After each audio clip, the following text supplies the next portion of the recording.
The most devastating and bitter mistake of a farm owner is not the fact that they lost a chicken flock to a disease outbreak, but that they prepared to enter the repopulation process with a completely blind mindset regarding poultry epidemiology.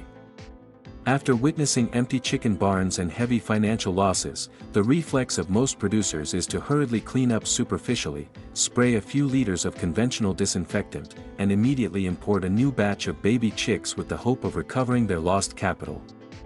This impatience and lack of depth in assessing biosecurity will transform your farm into a repeating death trap, where the new chicken flock will continue to be destroyed by the exact same old pathogens left behind from the previous batch. By watching this entire video, you will possess the vision of a professional biological risk manager, decoding the persistent survival mechanism of viruses within the biological biofilm matrix, comprehending the maternal immunity breakdown syndrome when brooding baby chicks too early, and mastering a 5-step protocol to establish an absolute safety buffer zone to safeguard the total lives of your next chicken batch. The biological biofilm layer, and the helplessness of superficial chicken barn disinfection procedures. To fully comprehend why pathogens can survive and destroy your next chicken batch, we must first expose the illusion surrounding superficial barn surface disinfectant spraying measures. Dangerous viral strains such as Newcastle, avian influenza, Gumboro, or Salmonella bacteria after sweeping through a farm will not vanish, but instead they rapidly bond together to construct an ultra-fortified defensive architecture called a biological biofilm. This organic slime matrix grows densely inside chicken drinking water pipelines, adheres tightly to microscopic cracks in the concrete floor, and occupies the hidden corners of poultry feeding troughs and drinkers. If you only spray disinfectant on top without conducting mechanical scrubbing and washing with specialized detergents to break down this biofilm layer, the chemicals will be completely neutralized and rendered harmless against the viruses. When new baby chicks are brought in and begin to drink water, this matrix will rupture, releasing millions of highly virulent viral particles directly into the digestive tract, triggering a devastating new disease cycle just a few days after the chicks enter the barn. Maternal immunity breakdown syndrome, and the deadly mistake of residual pathogen pressure in the barn floor.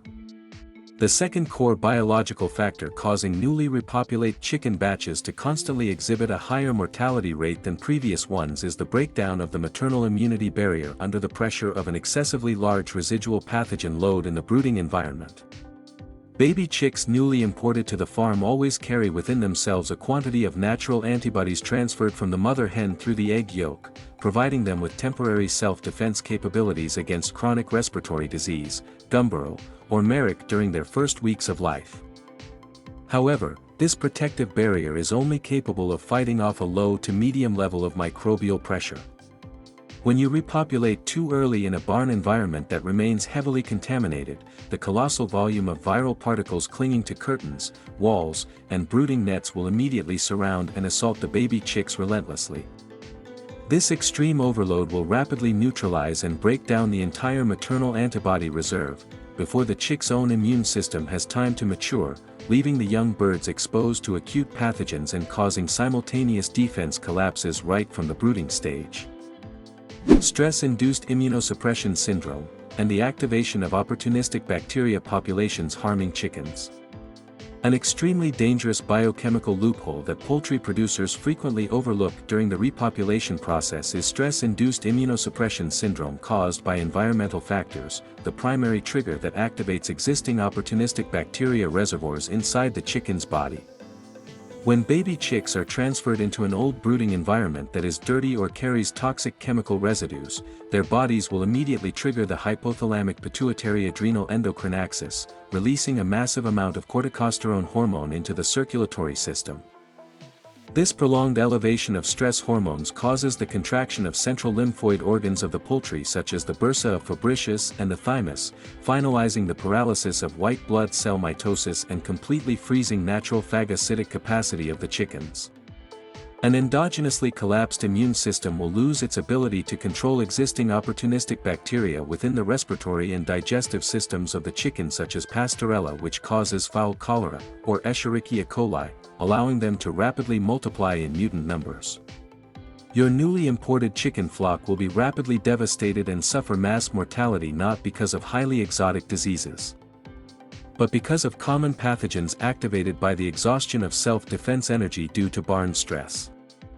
The psychological trap of impatient repopulation, and the collapse of chicken farm financial cash flow. In addition to biological vulnerabilities, the dangerous mistake that drives chicken farms down the road to permanent bankruptcy is the psychological trap of being impatient to recover losses harbored by poultry enterprise owners.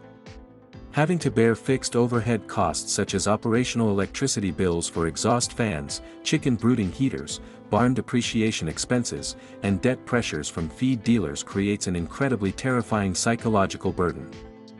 It is this exact panic that drives producers to make the decision to import new chickens when they have not executed the mandatory biological downtime period of a minimum of 30 days. Shortening the downtime phase means that you voluntarily strip yourself of the most powerful natural weapon in poultry epidemiology, which is utilizing time and natural sunlight to weaken the biological structural durability of viruses clinging to the barn walls. When the second batch of chickens is subsequently wiped out, your working capital will officially be completely exhausted, transforming the initial loss into a colossal debt that cannot be salvaged, forcing you to empty the barns and close your farm permanently. The 5-step safety buffer establishment protocol, and epidemiological auditing techniques prior to stocking baby chicks. To end the cycle of failure and guarantee that your new baby chick batch will grow with 100% safety, modern management mindsets demand that you strictly operate a 5-step protocol to establish a comprehensive epidemiological buffer zone for the poultry barn. The first step is to collect all organic waste, chicken manure, and old litter husks, moving them entirely out of the poultry production area and executing a total mechanical cleaning using high-pressure washers. The second step is a mandatory application of alkaline detergents to completely destroy the biological biofilm layer throughout the entire drinking water pipeline system and chicken barn curtain surfaces. The third step is deploying a dual disinfection regimen by alternately spraying 2 types of chemicals with distinct biocidal mechanisms, for instance using glutaraldehyde in the first round and disinfecting with 20% limestone powder in the second round across the entire barn floor. The fourth step is maintaining a strict biological downtime period of a minimum of 30 days, opening all curtains to allow natural ultraviolet light to radiate into every single corner of the brooding barn. The final step is conducting surface swab sampling of the barn floor and feeding troughs for polymerase chain reaction testing. If the results return completely negative for dangerous pathogens such as avian influenza, Newcastle, or Gumboro, that is the only true green card of safety allowing you to confidently import your new breeding stock.